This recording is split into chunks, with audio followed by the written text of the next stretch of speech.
Mars 1944. Aérodrome de Recklinlatz, Mecklembourg, Allemagne. L'examen systématique des avions ennemis capturés était devenu une fonction essentielle du service de renseignement technique de la Luftwaffe. À Airprobungsstelle Rechlin, le principal centre d'essai et d'évaluation d'avions du Reich, des équipes d'ingénieurs et de pilotes ont travaillé pour comprendre tous les avantages que possédaient les Alliés dans la guerre aérienne.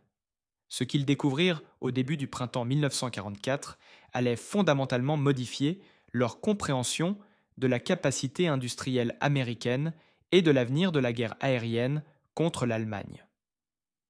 Le P-51 Mustang, capturé, est arrivé à Reuchlin le 6 mars 1944, transporté par chemin de fer depuis un site d'accident près de Brandenburg. L'avion avait été abattu 2 jours plus tôt lors de la première mission d'escorte de chasseurs américains à Berlin. Le pilote n'avait pas survécu à l'impact. Mais la cellule restait en grande partie intacte, fournissant au personnel technique allemand l'exemple le plus complet à ce jour de l'avion, qui modifiait rapidement l'équilibre de la puissance aérienne au-dessus du Reich. Hamann Wabombach, qui a servi dans le développement d'avions et qui commandera plus tard Kampfschwadhund, a supervisé l'examen initial. Les cartes de navigation du jeune pilote américain, toujours dans le cockpit, indiquaient l'itinéraire depuis un aérodrome de Debdon, en Angleterre, jusqu'à Berlin, et retour, soit une distance de plus de 0,0 aller-retour. L'évaluation technique a commencé immédiatement.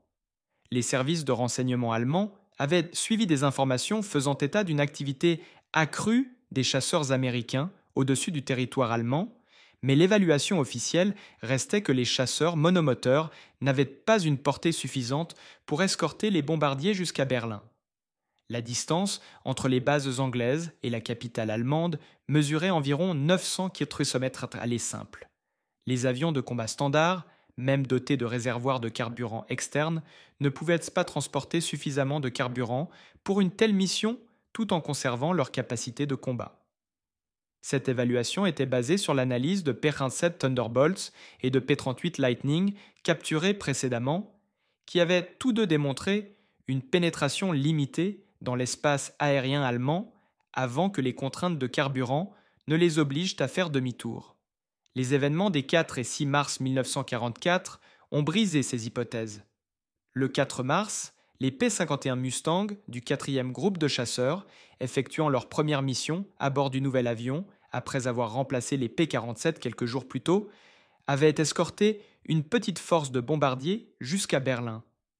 Des problèmes météorologiques et de communication ont limité l'efficacité de cette première mission, avec seulement 32 bombardiers atteignant la cible. Mais la signification était indubitable. Les chasseurs monomoteurs américains avaient atteint Berlin, engagé le combat et retourné en Angleterre. 2 jours plus tard, le 6 mars, environ 660 bombardiers attaquèrent Berlin en plein jour, escortés par plus de 150 P-51 Mustang, ainsi que des groupes P-38 Lightning et P-47 Thunderbolt. Les chasseurs d'escorte ont engagé des intercepteurs de la Luftwaffe au-dessus de la capitale allemande et ont accompagné les bombardiers chez eux. Ce n'était pas un hasard ou une pénétration ponctuelle. Les Américains avaient résolu le problème des chasseurs d'escorte. Le général-major Adolf Galland, le général de Jagdflieger et l'un des as de la chasse les plus titrés d'Allemagne avec plus de 100 victoires, avaient effectué des missions de combat au cours de cette période malgré sa position administrative. Il a rencontré des formations P-51 au-dessus de l'Allemagne et en a immédiatement reconnu les implications. Ces évaluations de combat soumises par les voies officielles indiquaient que les chasseurs américains opéraient à pleine capacité de combat au-dessus de Berlin, s'engageant de manière agressive, sans aucun comportement apparent d'économie de carburant. Ils ne volaient pas aux limites qu'en de leur portée. Ils avaient des réserves. Cela contredisait tout ce que les services de renseignement de Luftwaffe pensaient sur les capacités des chasseurs américains. Les rapports de Galland soulignaient les performances supérieures du P-51 à haute altitude, où il surpassait à la fois le Messerschmitt Bf-109 et le Fowler-Wolf FW-90 en termes de vitesse et de maniabilité au-dessus de 20 000 pieds. L'examen technique à Reuchlin s'est d'abord concentré sur la détermination de la manière dont les Américains avaient atteint cette portée. L'équipe d'évaluation a mesuré la capacité de carburant interne du P-51B. L'avion comportait 2 réservoirs d'ailes, chacun contenant 92 gallons de carburant d'aviation, pour un total de 184 gallons dans les ailes. De plus, le fuselage contenait un réservoir de carburant de 85 gallons, placé directement derrière le cockpit. Ce réservoir de fuselage était un ajout relativement récent à la conception du P-51B, incorporé, lors de la production, pour étendre la portée. La capacité interne totale de carburant était de 269 gallons. Le moteur Merlin construit par Packard, une version produite sous licence de la Rolls-Royce Merlin qui avait transformé les performances à haute altitude de la Mustang, consommait du carburant à des taux qui variaient en fonction des réglages de puissance. En régime de croisière économique, le moteur brûlait environ 60 gallons, à Croker. À puissance de croisière normale, la consommation a augmenté jusqu'à environ 75 gallons/heure. Les ingénieurs allemands ont effectué des calculs de portée en utilisant ces chiffres. Avec 269 gallons de carburant interne et une consommation d'environ 70 gallons/heure, en régime de croisière, le P-51B pourrait voler pendant environ 3 heures. À la vitesse de croisière de l'avion d'environ 30 mph, cela donnait une portée maximale de 1140 milles. C'était justement suffisant pour atteindre Berlin depuis les bases anglaises et en revenir, mais de justesse, sans réserve pour les opérations de combat. Pourtant, les rapports de combat indiquaient clairement que les chasseurs américains s'étaient engagés dans des combats prolongés au-dessus de Berlin, durant parfois 15 à 20 minutes avant de se désengager et de rentrer chez eux. Les réglages de puissance de combat consommaient du carburant à des taux supérieurs à 100 gallons. Une telle dépense de carburant aurait dû empêcher l'avion d'effectuer le voyage de retour. Les calculs n'expliquaient pas ce que les pilotes allemands observaient au combat. La réponse est devenue évidente lorsque le personnel technique a examiné plus attentivement la structure de l'aile de l'avion. Le P-51B comportait des points d'attache standardisés sous chaque aile, conçus pour accueillir des magasins externes.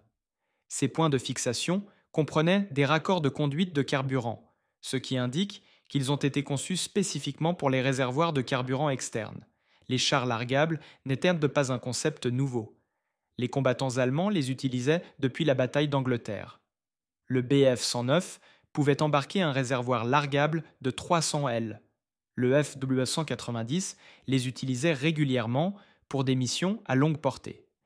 Les réservoirs largables permettaient aux avions de transporter du carburant supplémentaire à l'extérieur, puis de larguer les réservoirs vides avant d'entrer en combat pour réduire le poids et la traînée. C'était une pratique courante pour toutes les forces aériennes. La question n'était pas de savoir si les Américains utilisaient des chars largables, mais plutôt quelle était leur capacité et comment ils en produisaient suffisamment pour maintenir le rythme opérationnel. La recherche des chars largables américains des missions de Mars commença immédiatement. Les agents du renseignement ont tracé les points de largage probables sur la base des lieux d'engagement signalés par les pilotes de la Luftwaffe. Les chars largables étaient généralement largués lorsque des chasseurs ennemis étaient rencontrés, car les magasins externes réduisaient la maniabilité et la vitesse.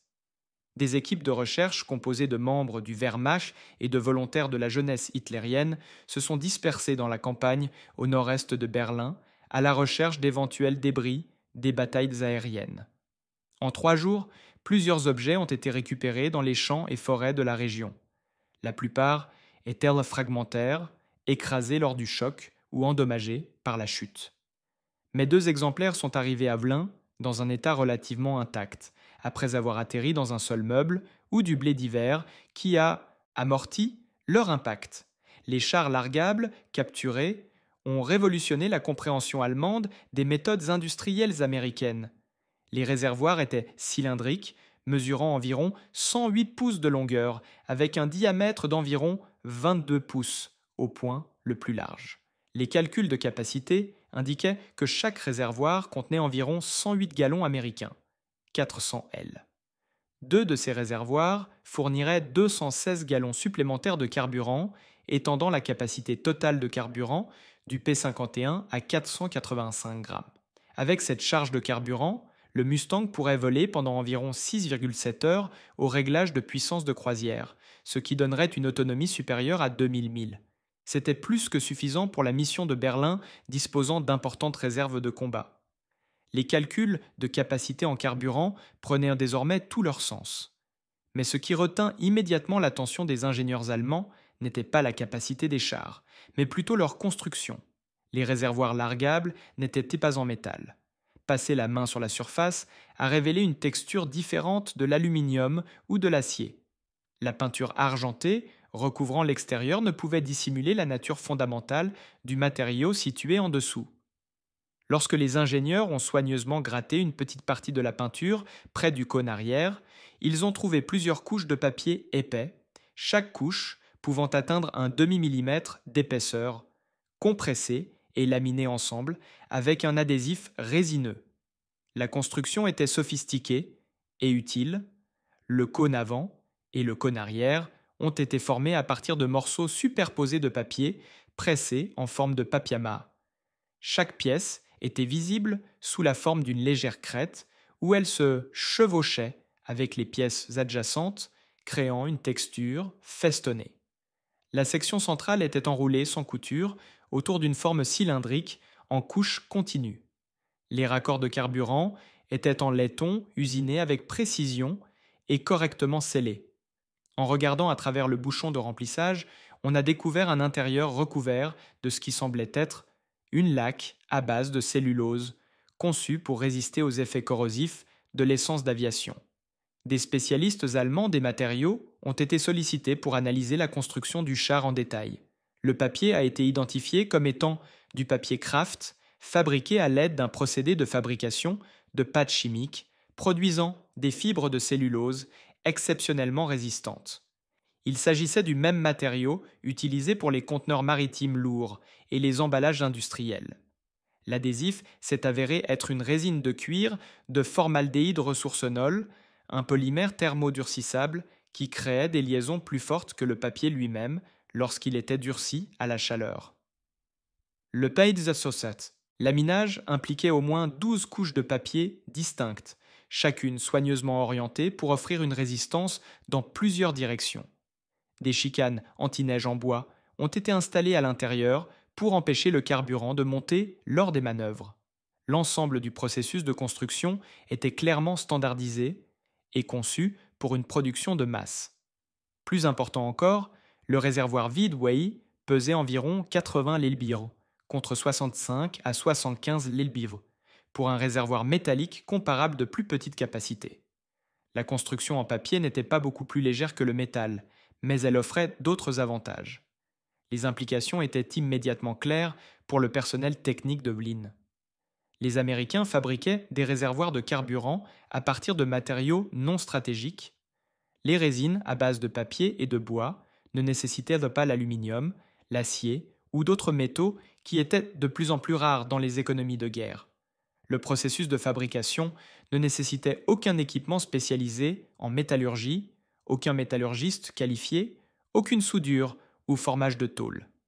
Ces réservoirs pourraient être produits dans n'importe quelle usine de papier ou usine d'emballage avec des modifications relativement simples aux équipements existants. Les États-Unis disposaient de centaines d'installations de ce type. Si même un petit pourcentage de la production américaine de papier avait été converti à la fabrication de réservoirs largables, la production pourrait atteindre des milliers d'unités par semaine. Les gros réservoirs ne semblaient avoir aucun numéro de série, aucune marque de fabricant, rien n'indiquant une production limitée. Il s'agissait de produits de base, produits en masse et totalement consommables. Les agents du renseignement ont commencé à enquêter sur la capacité de l'industrie papetière américaine. Les États-Unis produisaient environ 12 millions de tonnes de papier par an avant la guerre, la production augmentant pendant la mobilisation en temps de guerre. Convertir ne serait-ce que 1% de cette capacité pour abandonner la production de réservoirs produirait plus de 100 000 réservoirs par mois, dépassant de loin toute exigence plausible pour les opérations du P-51. La véritable contrainte ne serait pas les matériaux, mais plutôt la disponibilité des équipements de fabrication et de la main-d'œuvre pour assembler les réservoirs. Mais c'était précisément le type de fabrication qui pouvait être réalisé par des ouvriers semi-qualifiés après une formation minimale. Les réservoirs en papier représentaient l'efficacité industrielle et l'optimisation des ressources à une échelle que les planificateurs allemands n'avaient du mal à comprendre. Une analyse plus approfondie a révélé des détails supplémentaires sur la conception et l'utilisation des réservoirs en papier. Les chars étaient des objets strictement à usage unique. L'adhésif résoure-colle, tout en créant des liaisons solides une fois durcies, s'est lentement dissous par un contact prolongé avec de l'essence d'aviation. Les rapports de renseignement et les interrogatoires des équipages aériens américains capturés ont indiqué que les réservoirs en papier devaient être remplis immédiatement avant le vol et ne pouvaient pas être stockés remplis pendant plus de quelques heures sans développer de fuite. Il ne s'agissait pas d'une limitation affectant l'utilisation opérationnelle. Les chasseurs étaient ravitaillés en carburant dans le cadre de leur préparation avant le vol. Les chars seraient utilisés quelques heures au cours de la mission, puis largués. La nature à usage unique a en fait simplifié la logistique. Il n'était pas nécessaire de récupérer et de réutiliser les réservoirs. Pas besoin de nettoyage, d'inspection ou d'entretien. De par leur conception, ils étaient consommables. L'évaluation allemande a également noté le code couleur des chars. Les réservoirs en papier étaient peints en argent, tandis que les réservoirs en métal utilisés par les forces américaines étaient peints en gris. Cette distinction de couleur a permis aux équipes au sol d'identifier rapidement les types de réservoirs lors des opérations de ravitaillement. La finition argentée des réservoirs en papier a également contribué à refléter la chaleur solaire, réduisant ainsi les problèmes d'évaporation du carburant et de pression de vapeur en altitude. Chaque aspect de la conception reflétait une optimisation technique systématique pour la production de masse et l'utilisation sur le terrain. Fin mars 1944, les renseignements allemands avaient retracé l'origine des chars largables en papier jusqu'au développement britannique. Le ministère de l'Air de Londres avait commandé le développement de réservoirs de carburant en papier imprégné en 1943 pour conserver les métaux stratégiques, en particulier l'aluminium. La Bowater Scott Corporation, utilisant son expertise dans la fabrication du papier, a développé le processus de production. Les chars sont entrés en service dans les escadrons de chasse de la RAF à la fin de 1943. Les forces américaines ont rapidement adopté cette conception et plusieurs fabricants en Grande-Bretagne et aux États-Unis ont produit des chars destinés au groupe de chasse de l'AF américaine. L'innovation était motivée par la rareté des ressources britanniques, mais était exploitée à grande échelle par la capacité industrielle américaine. Les implications plus larges s'étendent bien au-delà des réservoirs de carburant. Le personnel technique allemand a commencé un examen systématique des équipements américains capturés à la recherche d'autres exemples d'innovation industrielle et de techniques de production de masse. Les résultats dressent un tableau cohérent. Équipements américains n'étaient pas toujours technologiquement supérieurs à leurs équivalents allemands en termes de performance de composants individuels. L'optique allemande était souvent meilleure. Les armes légères allemandes étaient souvent de conception plus sophistiquée. La métallurgie allemande des blindés était à certains égards plus avancée, mais l'équipement américain était toujours mieux fabriqué, plus standardisé, plus fiable et disponible en quantité bien plus importante. L'approche américaine privilégiait la productibilité plutôt que la perfection. Les composants ont été conçus dès le départ pour une production en série par des ouvriers semi-qualifiés utilisant un outillage standardisé. Les pièces étaient interchangeables entre les unités sans montage manuel. Les méthodes de chaîne de montage réduisaient le temps de production et augmentaient la production. Le contraste avec l'esprit H. Les méthodes de production allemandes étaient strictes. Les armes et équipements allemands étaient souvent des chefs-d'œuvre techniques installés à la main par des artisans qualifiés. Un moteur de char ou d'avion allemand représentait le summum de l'ingénierie de précision. Mais la construction de tels équipements nécessitait une main-d'œuvre qualifiée, des outils spécialisés et un temps considérable par unité. Les taux de production étaient limités par la disponibilité de maîtres artisans et d'équipements de fabrication de précision. Les Allemands fabriquaient des objets individuels de qualité supérieure. Les Américains ont construit des articles adéquats en quantité écrasante.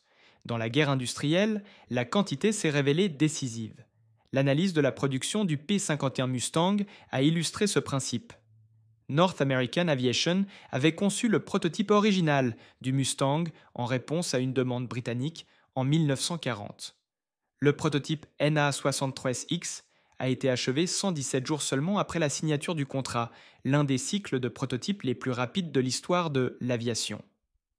Le premier vol eut lieu le 26 octobre 1940.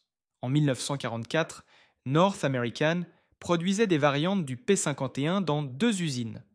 L'usine d'Englewood, en Californie, produisait en moyenne environ 364 Mustangs par mois pendant les périodes de production de pointe.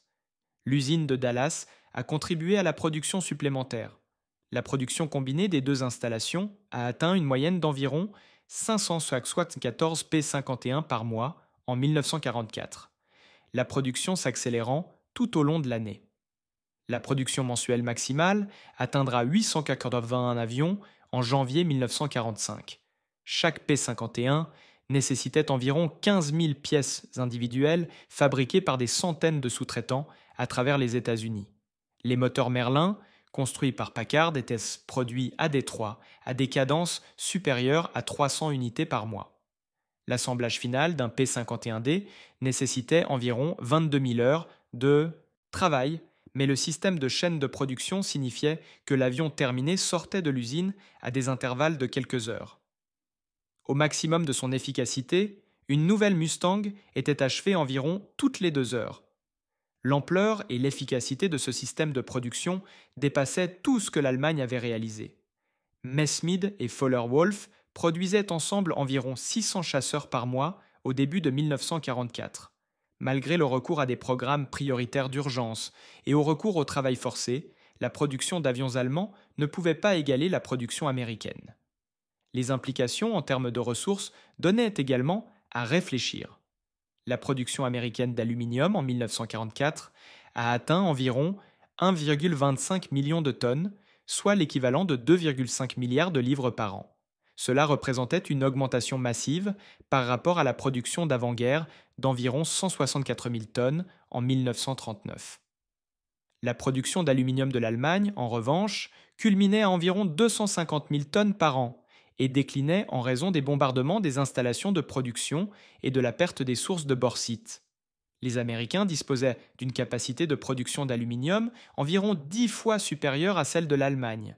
La décision de fabriquer des réservoirs largables en papier plutôt qu'en aluminium n'a pas été motivée par la pénurie de métal. Les États-Unis disposaient de suffisamment d'aluminium pour produire chaque réservoir largable en métal. Le papier a été choisi parce qu'il était moins cher, nécessitait des équipements de fabrication moins critiques, libérait l'aluminium pour d'autres usages et pouvait être produit plus rapidement avec une main-d'œuvre moins qualifiée. C'était de l'optimisation, pas du désespoir. L'impact psychologique de ces révélations s'est répandu dans les communautés techniques et opérationnelles de la Luftwaffe. Le char en papier est devenu un symbole de la capacité industrielle américaine et de la disparité fondamentale des ressources entre les combattants. Les exemples capturés ont été présentés lors de briefings techniques pour le personnel de Luftwaffe. Les pilotes passant aux unités de chasse ont vu les chars et ont été invités à calculer les implications pour les tactiques de combat. Le message était clair. Les chasseurs américains pouvaient désormais escorter les bombardiers partout en Allemagne. La stratégie défensive précédente consistant à attendre que les chasseurs alliés atteignent leurs limites de carburant et fassent demi-tour était obsolète. Les chasseurs de la Luftwaffe devraient engager les escortes pour atteindre les bombardiers et ces engagements coûteraient des avions et des pilotes à des taux que l'Allemagne ne pourrait pas supporter. Galland a fourni l'évaluation opérationnelle lors de conférences avec les hauts dirigeants de la Luftwaffe tout au long du printemps 1944. Le P-51 était supérieur aux chasseurs allemands au-dessus de 20 000 pieds.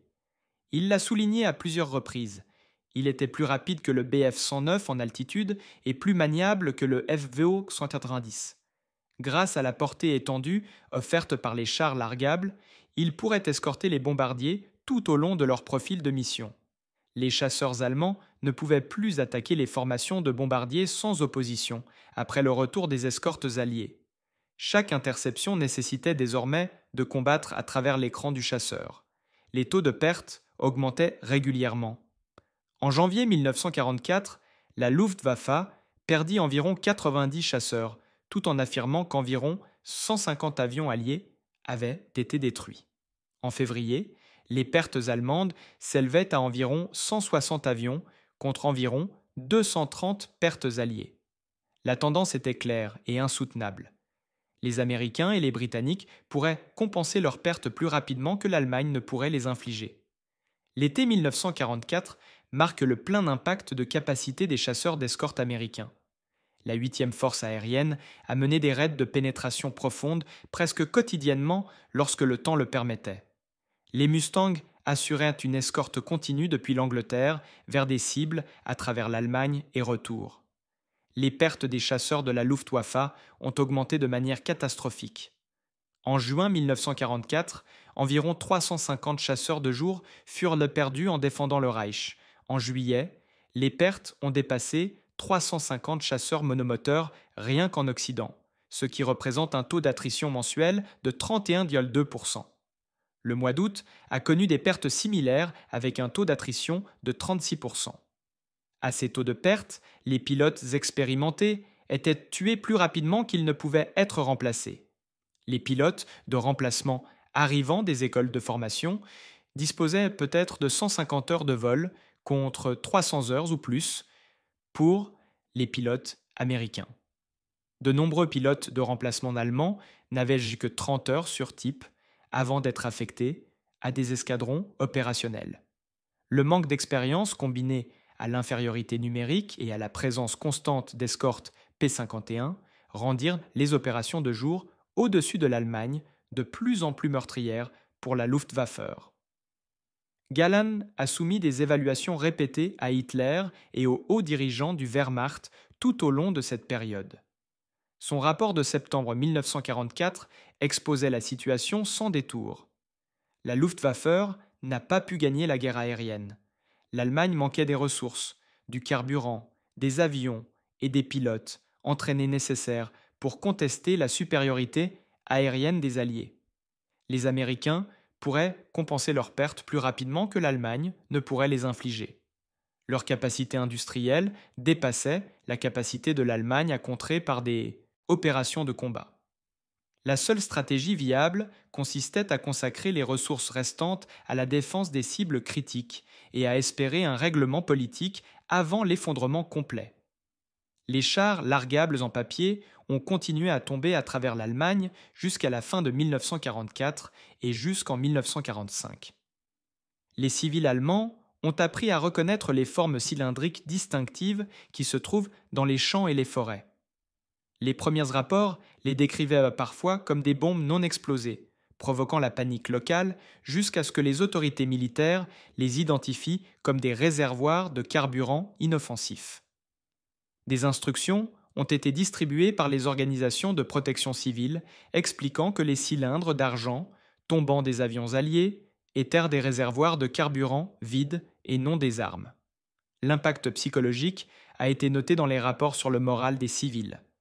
La vue d'avions ennemis au-dessus de nous en si grand nombre que leurs traînées sillonnaient le ciel, jetant négligemment des réservoirs de carburant consommables, renforçait le message selon lequel les Alliés avaient des ressources à gaspiller pendant que l'Allemagne grattait chaque litre de carburant et chaque kilogramme d'aluminium.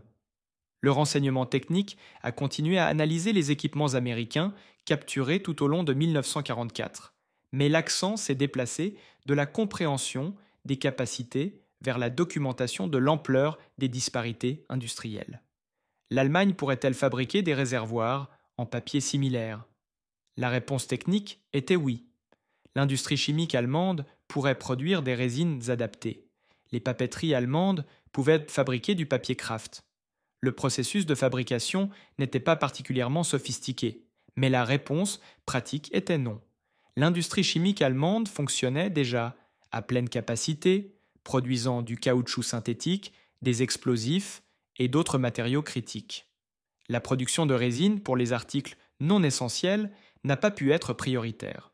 L'industrie du papier était pleinement engagée à répondre aux besoins militaires en matière de cartes, de documents et d'emballage. Plus important encore, il n'y avait aucune exigence opérationnelle pour les chars largables à portée étendue. À la fin de 1944, les pénuries de carburant immobilisaient de grandes parties de la Luftwaffe. La formation des pilotes a été réduite à des niveaux minimes. Les sorties opérationnelles étaient limitées par la disponibilité du carburant plutôt que par la disponibilité des avions.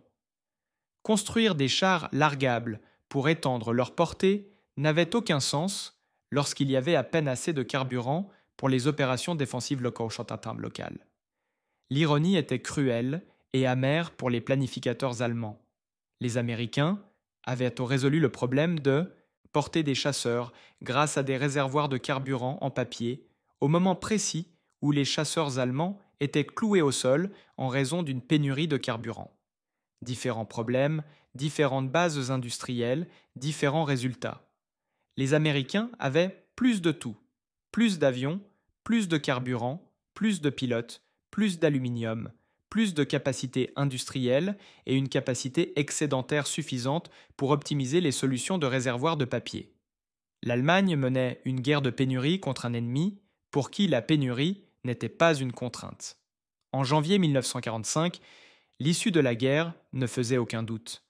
Les forces soviétiques approchaient de la rivière Ouda, à moins de 80 km de Berlin. Les forces alliées occidentales s'étaient remises de l'offensive d'Ardennes et poussèrent vers le Rhin.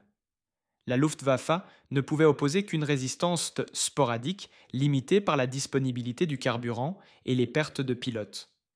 L'étude systématique des équipements américains se poursuivait à Reuchlin, mais elle était devenue un exercice académique. Les découvertes ont été documentées pour les archives historiques, mais elles ne pouvaient plus influencer l'issue de la guerre.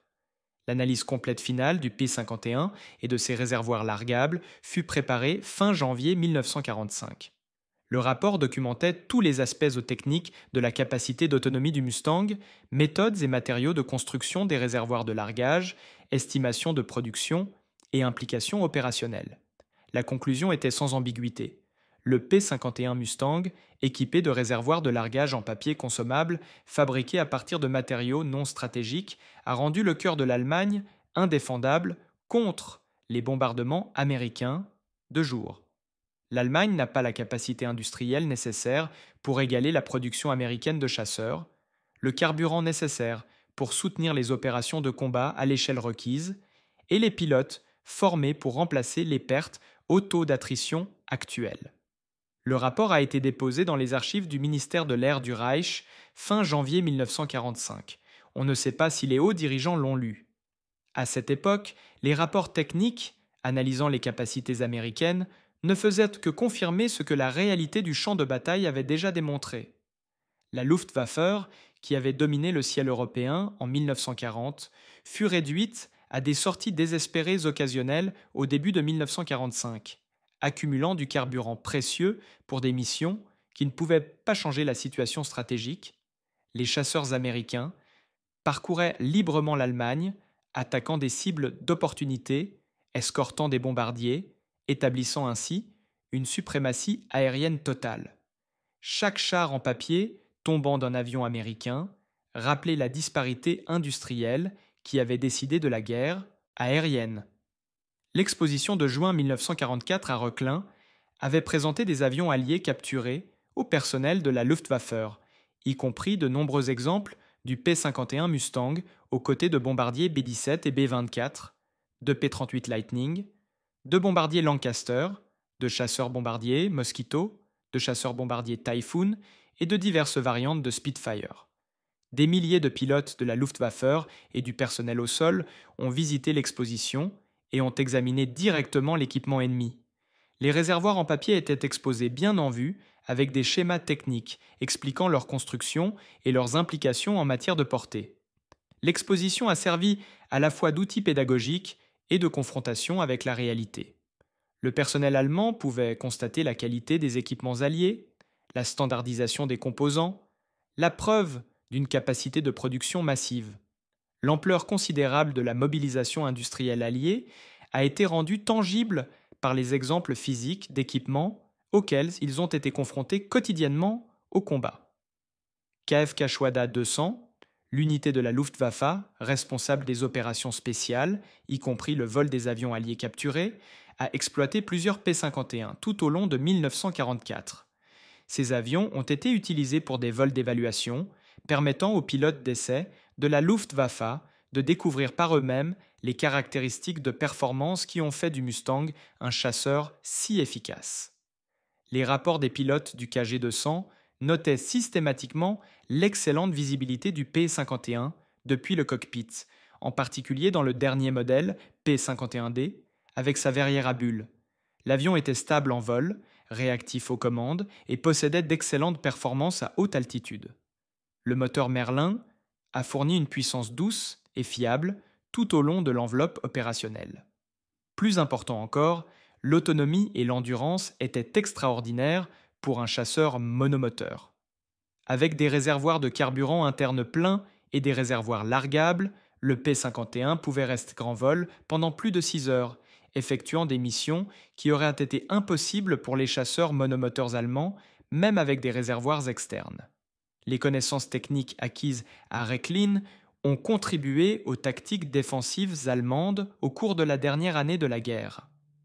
Conscients que les chasseurs américains pouvaient escorter les bombardiers tout au long de leur mission, les contrôleurs des chasseurs de la Luftwaffe tentèrent de concentrer leurs forces en des points spécifiques pour obtenir une supériorité locale. Cela nécessitait une coordination et un timing minutieux, car les unités allemandes dispersées devaient se rassembler à des endroits désignés pour créer des formations suffisamment grandes pour avoir une chance contre les flots de bombardiers lourdement escortés. Les contraintes de carburant et les difficultés de communication empêchaient souvent une concentration réussie.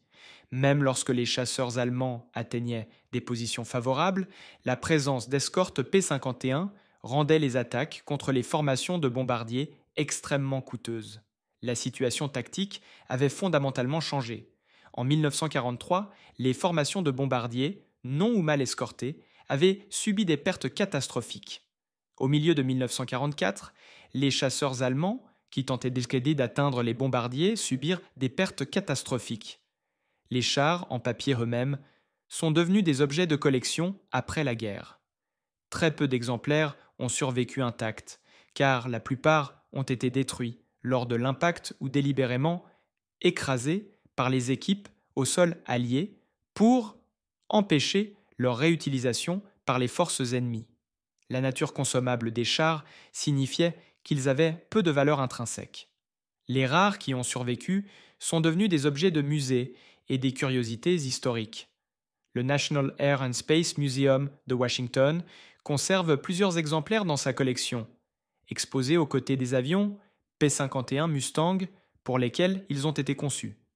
Les pancartes d'information mentionnent la construction à partir de papier kraft laminé imprégné de résine phénolique, la fabrication par les sociétés Bowater Scott et la capacité de 108 gallons américains. Les pancartes ne mentionnent généralement pas que les ingénieurs allemands ont passé des semaines à analyser ces chars, à calculer leurs implications et à comprendre, grâce à eux, les pleines échelles de la supériorité industrielle alliée. L'histoire conservée dans les rapports techniques et les entretiens d'après-guerre révèle l'impact psychologique sur le personnel technique allemand.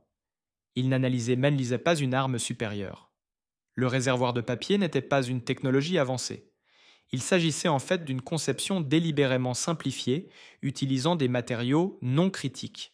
Mais cette simplicité même était porteuse d'un message plus dévastateur que n'importe quelle sophistication technique n'aurait pu transmettre. Les Alliés disposaient d'une telle capacité industrielle qu'ils pouvaient se permettre d'optimiser leur conception en vue d'une production de masse plutôt que de leur performance. Ils pouvaient fabriquer des réservoirs de carburant à partir de papier car ils disposaient d'un nombre illimité de papier, d'une quantité illimitée de résine, d'une capacité de fabrication illimitée et d'un nombre illimité de carburant à mettre dans les réservoirs. L'optimisation n'a pas été motivée par la rareté, mais par l'efficacité. Les ingénieurs allemands expérimentés ont immédiatement compris ce que cela signifiait. Ils ne combattaient pas un ennemi qui improvisait désespérément avec des matériaux de substitution. Il combattait un ennemi riche en ressources et dont la substitution était un choix fait par souci d'efficacité et non une nécessité imposée par la pénurie. Les interrogatoires d'après-guerre du personnel de la Luftwaffe revenaient systématiquement sur ce thème. Lorsqu'on leur a demandé quand ils avaient compris pour la première fois que l'Allemagne allait perdre la guerre, de nombreux techniciens et officiers supérieurs ont cité le début du printemps 1944 comme un tournant. L'arrivée de chasseurs d'escorte à longue portée au-dessus de Berlin marqua un changement décisif dans l'équilibre stratégique. Hermann Göring, interrogé après la guerre, a reconnu que les chasseurs à longue portée avaient porté un coup stratégique majeur à la planification défensive allemande et constituaient l'un des facteurs les plus décisifs dans l'issue finale de la guerre aérienne. Bien que la citation spécifique des Mustangs au-dessus de Berlin reste non vérifiée dans les sources primaires, les déclarations d'après-guerre de Göring reconnaissaient systématiquement que la supériorité aérienne alliée, rendue possible par les chasseurs d'escorte à longue portée, avait été décisive dans la défaite de l'Allemagne. Les leçons techniques apprises par les ingénieurs allemands qui ont examiné les P-51 capturés et leurs chars largables ont contribué au développement de l'aviation d'après-guerre. Beaucoup de ces ingénieurs ont immigré aux États-Unis ou ont travaillé avec les services de renseignement technique alliés après la guerre. Leur compréhension détaillée des méthodes de production américaines et de la philosophie du design a influencé leurs travaux ultérieurs. L'accent mis sur la standardisation, l'interchangeabilité des pièces et la conception en vue de la fabricabilité est devenu une pratique courante dans le développement des avions d'après-guerre. Le réservoir en papier lui-même est devenu une étude de cas en matière d'innovation industrielle en temps de guerre. Enseigné dans les écoles d'ingénieurs et les écoles d'état-major comme exemple de la façon dont l'optimisation des ressources et la production de masse pourraient fournir un avantage stratégique. Le P-51 Mustang est resté en service dans diverses forces aériennes pendant des décennies après la Seconde Guerre mondiale. L'avion a participé à de nombreux combats pendant la guerre de Corée, servant principalement dans des rôles d'attaque au sol et de soutien aérien rapproché. The excellent range and endurance that had made it an outstanding escort fighter in Europe proved equally valuable in the very different operating environment of Korea. Les P-51 sont restés en service de première ligne dans certaines forces aériennes jusqu'au début des années 1980, ce qui témoigne de la solidité de la conception de base. Plus de 15 000 Mustangs furent produits pendant et immédiatement après la guerre, ce qui en fait l'un des chasseurs américains les plus nombreux de l'époque. Aujourd'hui, plus de 100 P-51 restent en état de navigabilité, entretenus par des collectionneurs et des musées du monde entier. La vue d'un Mustang en vol, portant souvent encore les marques distinctives des unités de guerre, rappelle le rôle de l'avion dans l'établissement de la suprématie aérienne des Alliés sur l'Europe. L'importance historique plus large du P-51 et de ses chars largables en papier s'étend au-delà de leur impact tactique et opérationnel. Il représente une étude de cas sur la guerre industrielle et l'importance de la capacité de production dans les conflits modernes. La Seconde Guerre mondiale ne s'est pas décidée principalement sur le champ de bataille, mais dans les usines.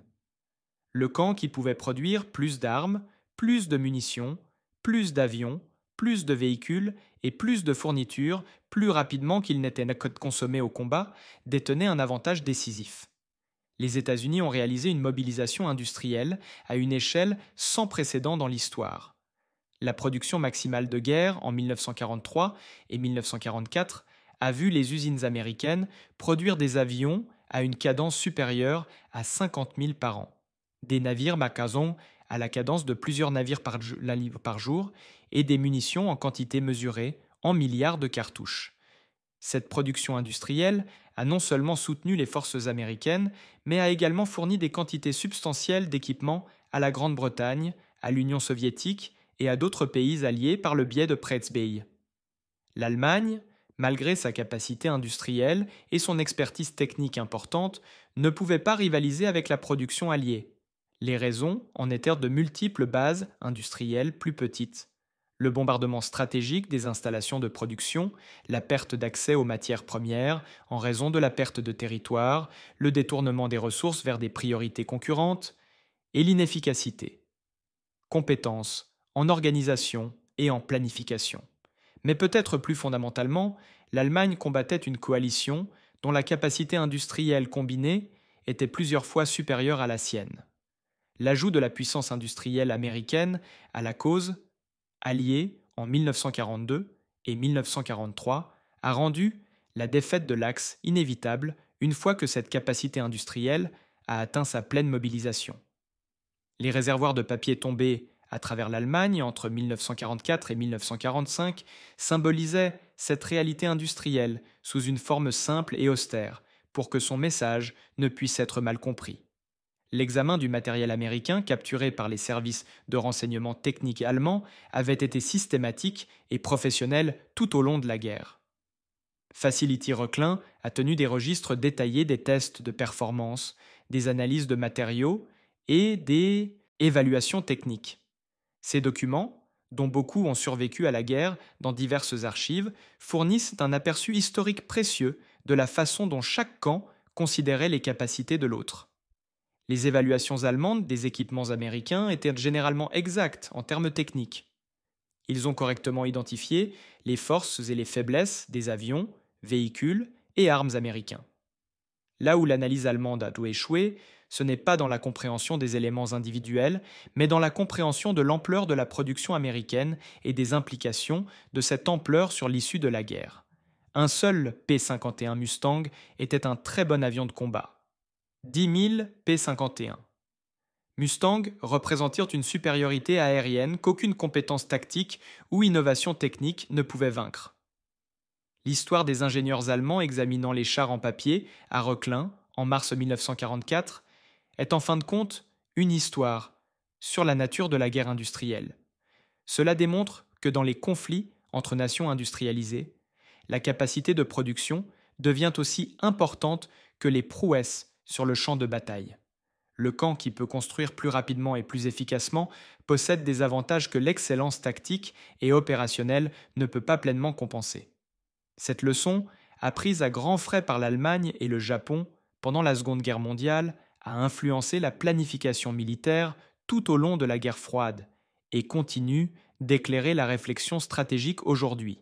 La capacité à maintenir la production de systèmes d'armes avancés, à maintenir les chaînes d'approvisionnement sous tension, à former le personnel plus rapidement qu'il n'est perdu au combat et à surpasser un adversaire sur des périodes prolongées, reste aussi critique aujourd'hui qu'elle l'était en 1944.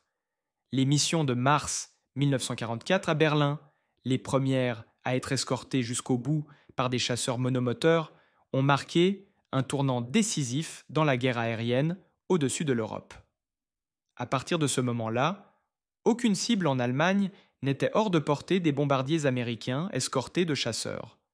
La campagne de bombardement systématique pourrait se poursuivre et entraîner des pertes qui, bien que toujours importantes, seraient durables. La production de guerre allemande est soumise à une pression croissante. Les usines de carburant synthétique, les usines de roulements à billes, les installations de production d'avions et les réseaux de transport sont tous devenus des cibles qui pouvaient être attaquées à plusieurs reprises sous escorte de chasseurs tout au long de la mission.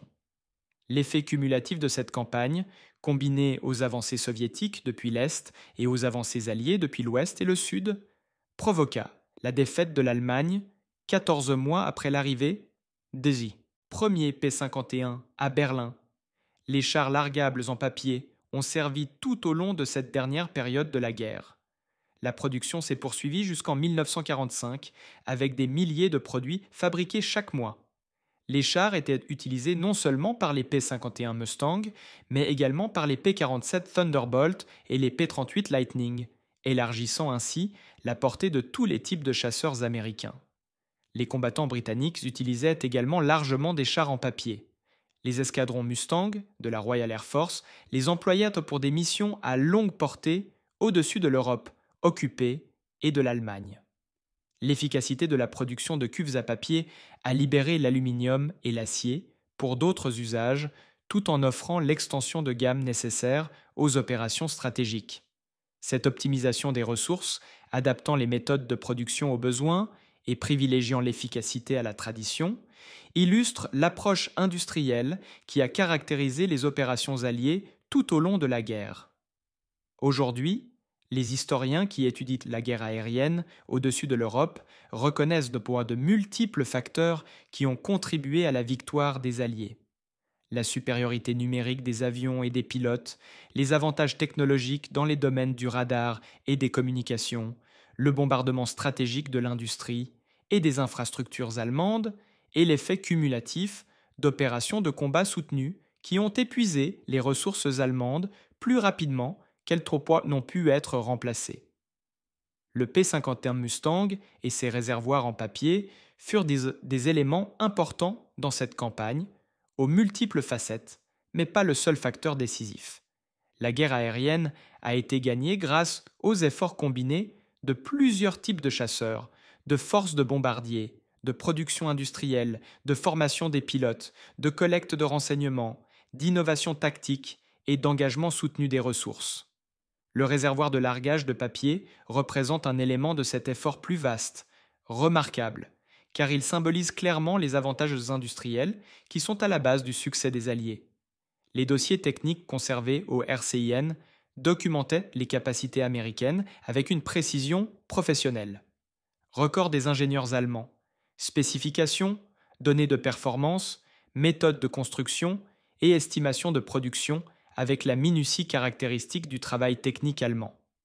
Ces documents conservés dans diverses archives, y compris les archives du Bundes, fournissent aux historiens des évaluations contemporaines détaillées de l'équipement allié vu à travers les yeux des Allemands.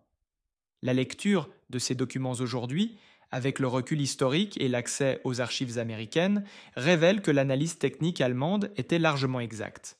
Ils ont bien compris les capacités américaines. Ce qu'ils ne pouvaient pas changer, c'était la réalité stratégique que représentaient ces capacités.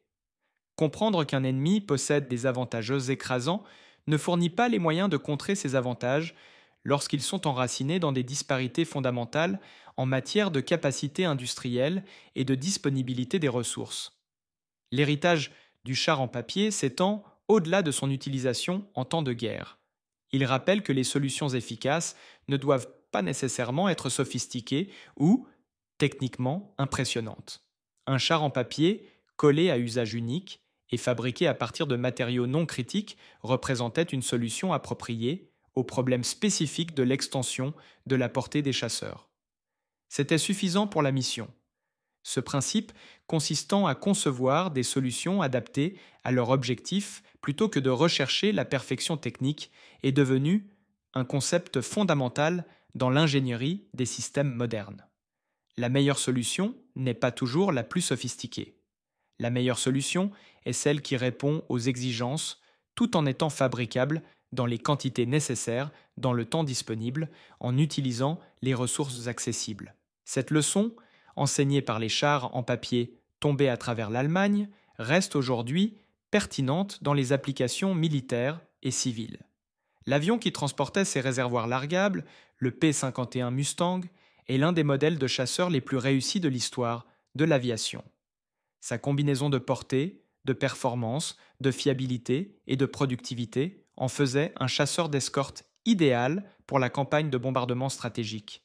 Le succès de la Mustang résulte de plusieurs facteurs. La cellule aérodynamiquement efficace, conçue par l'équipe d'ingénierie de North American Aviation, dirigée par Edgar Schmood, le moteur Merlin, puissant et fiable, l'ajout du réservoir de carburant, du fuselage, qui a étendu l'autonomie et la disponibilité de réservoirs largables qui ont poussé le rayon opérationnel au-delà de 800 mètres. Aucun élément n'a créé l'efficacité de la Mustang. C'est l'intégration réussie de tous ses composants, soutenue par la capacité industrielle de les produire en quantité, qui a fait du P-51 le chasseur d'escorte décisif de la guerre aérienne européenne. 80 ans après les événements de mars 1944, les enseignements restent instructifs.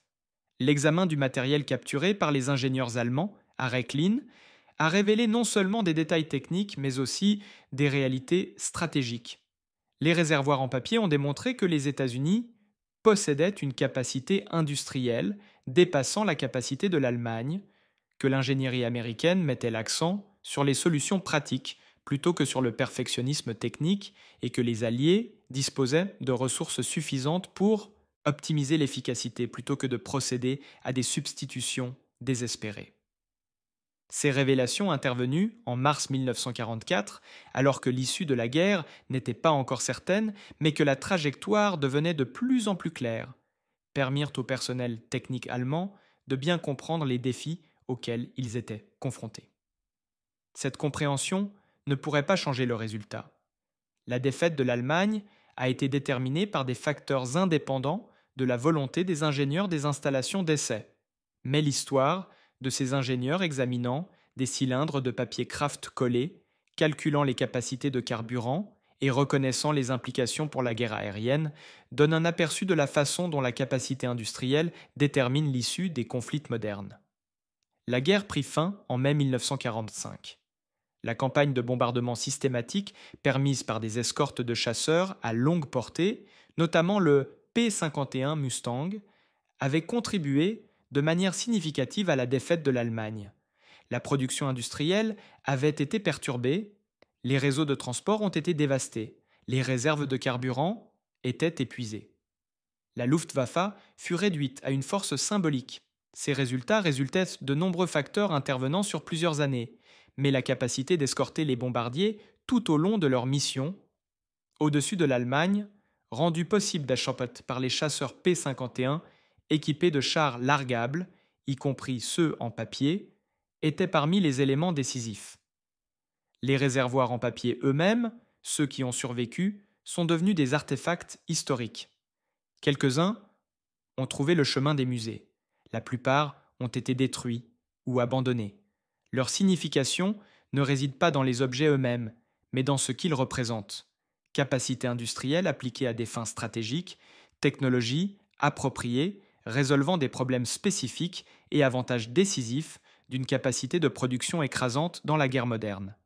Cette histoire, conservée dans les rapports techniques de Rechlin et d'autres archives, continue de contribuer à la compréhension de la Seconde Guerre mondiale et de la nature du conflit industriel.